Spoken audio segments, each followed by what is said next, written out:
Nahuli kamang pamamalo at paninigaw ng isang guro sa dalawa niyang pre-kindergarten pupils. May sumbong ding ikinukulong ng teacher ang mga estudyante kapag makulit. Ang exclusive report mula kay Mark Salazar. Sa CCTV system ng isang paaralan, kita ang dalawang babaeng guro at 7 pre-kindergarten pupils. Pero si teacher sa kanan,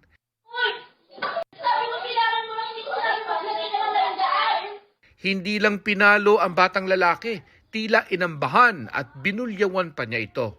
Ikaw, ma. Anong hindi mo alam? Alam mo yan. Ang bata tila balisana. Ilang lang yan. Wanted! Nakita ng nanay ng bata ang video ng pananakit. Sa braso, parang kurot siya. Kabila siguro po dumampi na masyado kasi naka-jacket. Pero pinalo niya talaga eh. Masakit daw na kahit may autism ang anak, ganoon na lang daw siya sakta ng guro. Nasaktan ako para sa anak ko kasi pinagkatiwala ko sa inyo. Kala ko magiging safe siya sa loob ng school niya. At saka knowing po namin CCTV, parang hindi kayo aware na sa ginagawa. Hindi sila natakot na may CCTV. Isang batang babae ang tila napag-initan din ni teacher. Kahit ang batay umiiyak, si teacher tuloy ang pagtalak.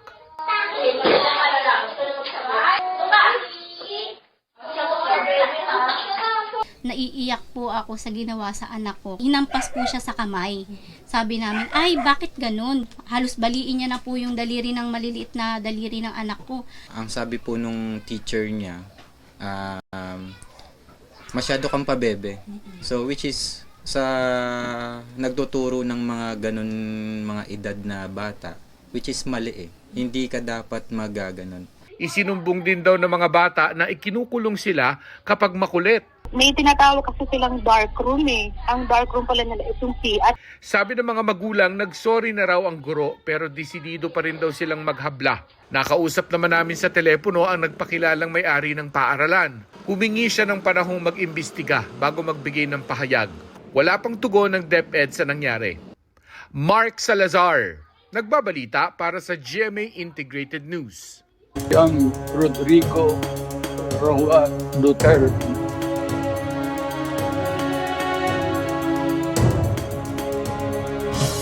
Formal lang pinirmahan ni dating Pangulong Rodrigo Duterte ang conforme para maging abogado niya sa International Criminal Court ang British-Israeli lawyer na si Nicholas Kaufman. Si Vice President Sara Duterte naman hindi na raw bahagi ng defense team. Yan at ang latest sa the Netherlands sa report ni Marizo Mali. Nabisita na ni dating Executive Secretary Salvador Medialdea si dating Pangulong Rodrigo Duterte sa Scheveningen Prison sa The Hague, the Netherlands. Ayon kay Medialdea, maayos ang lagay ng dating Pangulo at nakabawi na rin ng tulog. Nagpulong kanina ang kampo ni Duterte para isapinal ang bubuo sa defense team. Sabi ni Medialdea, tanging ang British-Israeli lawyer na si Nicholas Kaufman pa lang ang pinirmahang conforme ni Duterte para maging abogado niya sa International Criminal Court o ICC. Meron ko siya napirmahan na isa. Sino lang po yung mga pinirmahan? Si Kaufman lang. Habang si Vice President Sara Duterte hindi nakasama sa defense team at dadalaw na lang sa ama bilang next of kin o immediate family. Hindi po magiging abogado ng presidente si VP Sara dahil sa saligang batas natin ay merong pagbabawal sa pagpractice ng propesyon. May mahigit 6 na buwan pa para paghandaan ng Duterte legal team ang kanilang depensa sa confirmation hearing sa September 23. Plano rin nilang ipabasura ang reklamong crimes against humanity laban kay Duterte. Sino naman ang gagasto sa legal fees ni Duterte? Siyempre, defendant muna, no? Yung magbabayad doon kung wala siyang resources na commensurate doon sa attorney's fees, edi ipoprovide po yan ng ICC. Hindi magbabayad ng government in the sense na kasi yung proceedings na to, it's outside of Philippine territory. Habang nakapiit ang dating Pangulo, pwedeng mag-ugnayan online sa Duterte at kaniyang defense team. Ayon sa website ng ICC, may sariling computer ang selda ng detainee na nakalink sa computer ng ICC. Ang detainee lang at ang kaniyang defense team ang may access sa computer. Hindi ito imamonitor ng detention center staff bilang paggalang sa right to privacy ng detainee at kaniyang defense team.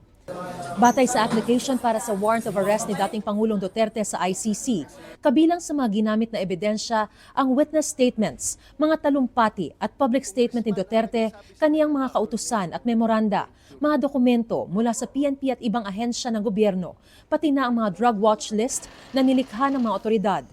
Isinaalang-alang din ang mga pag-amin ni Duterte na noong Davao City Mayor pa siya, may pinatay siyang 1,700 na tao. Sangkot siya sa Davao Death Squad at pinondohan ng extrajudicial killings, pati na ang pagsabing ang tanging kasalanan lang niya ay EJK. Ang kasalanan ko lang yung mga extrajudicial killing.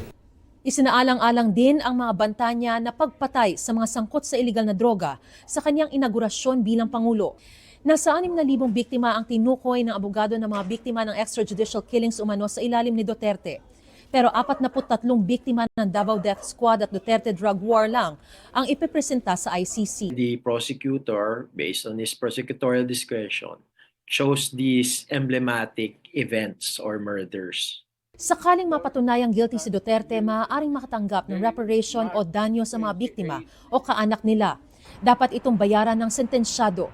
Kaya habang nililitis siya, inaalam kung nasaan ang assets ng nasasakdal at pinapa-freeze ito. Pero dahil kumalas ang Pilipinas sa Rome Statute na nagtatag ng ICC, It will be up to the President in the sense that the President will direct the necessary agency to do the necessary legal remedy. mula sa The Hague, the Netherlands, Mariz Umali nagbabalita para sa GMA Integrated News. Handa raw ang Senado na bigyan ng proteksyon si Senator Bato de la Rosa sakaling iparesto siya ng International Criminal Court kaugnay ng partisipasyon niya sa Duterte Drug War. Si Attorney Harry Roque naman na nagpresentang mag-aabogado para kay Duterte sa ICC, hihingi raw ng asylum sa the Netherlands. May report si Tina Panganiban Perez. Pero pagdating ng araw, nalalabas yung warrant of arrest ko, uhulihin ako ng PNP. Ito lang masasabi ko sa inyo. Lahat ng ginagawa nila ay illegal. Nanggagaliiti si Senador Bato de la Rosa sakaling ipaaresto raw siya ng International Criminal Court o ICC. Noong 1 linggo pa, nagsabi si de la Rosa na humihingi siya ng proteksyon ng Senado. Sabi ngayon ni Senate President Chis Escudero, hindi nakabase sa batas, pero nakabase sa tinatawag na institutional courtesy. Hindi papayagan ng Senadong arestuhin ang sinumang miyembro niya sa loob ng Senado.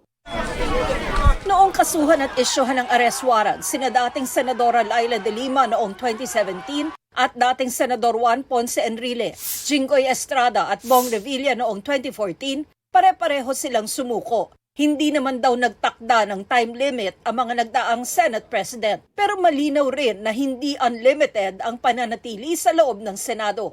Hindi naman sa habang panahon, hanggat mabigyan siya ng sapat na panahon na magkaroon ng linaw o pagpapasa yung kanyang judicial remedies.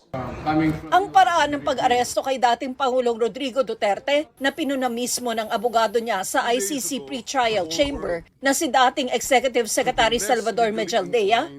It was a pure and simple kidnapping. My client was denied all access to the legal recourse in the country of his citizenship, and this all in the nature of political score settling. Gustong ipasiyasat ni Senadora Amy Marcos. Anya, dapat malaman kung nasunod ang due process at naprotektahan ang mga karapatan ni Duterte, lalo't kumilos dito ang Interpol at ICC. Dapat daw masagot ang usapin para pagtibayin ang ating jurisdiction at para linawin ng polisiya ng law enforcement agencies natin pagdating sa international tribunals. Handa naman daw makipagtulungan ng Malacanang sa investigasyon. If the inquiry is in aid of legislation, we will respect the request of Senator Amy. We just complied with all the requirements with the law regarding the arrest of former President Duterte. Ang isa naman sa magsisilbing legal counsel ni Duterte na si Attorney Harry Roque, hihingi raw ng asylum sa the Netherlands. As soon as my application of asylum is received, I do have the rights to non-refuma. Number one, non-deportation until matapos yung investigasyon if I'm entitled to asylum status. And number two, non-prosecution for illegal entry. Pinaaresto ng Kamara si Roque dahil sa di pagsumite ng mga dokumentong magpapaliwanag ng kanyang nadagdagan umanong yaman sa gitna ng investigasyon ng House Quadcom sa mga illegal na pogo. He was cited in contempt because of his failure to cooperate and attend and honor the invitation or respect the invitation of the Quad in the investigation in aid of legislation. Nagtatago nga siya pero doon komportable siyang naglalakad, no? And hindi pa nga namin alam talaga kung from what country siya before Netherlands ang galing. Pagpapaliwanagin daw ng House Quadcom ang Department of Foreign Affairs at Bureau of Immigration. Git naman ni Roque, nakabinbin sa Korte Suprema ang petisyon niya para ideklarang unconstitutional ang Quadcom investigation. Sang-ayon naman ang Malacanang na dapat maibalik sa Pilipinas si Roque. Di ba bring home FP Duterte. So siguro mas magandang isigaw po rin ng mga tao, bring home Roque. I'm sorry, I cannot come home. I have to defend my president. Tina Panganiban Perez, nagbabalita para sa GMA Integrated News. 56 na araw bago ang eleksyon 2025. Patuloy sa pag-iikot ang senatorial candidates para ilatag ang kani-kanilang plataforma. May report si Sandra Aguinaldo. Nangako si Senador Bongo na patuloy na magseserbisyo sa abot ng makakaya. Nag-ikot naman sa Antique si Senador Lito Lapid. Tinalakay ni Liza Masa sa Batangas ang mga banta ng quarrying operations. Sabi ni Kiko Pangilinan, ang pamumuhunan sa edukasyon, pamumuhunan sa kinabukasan.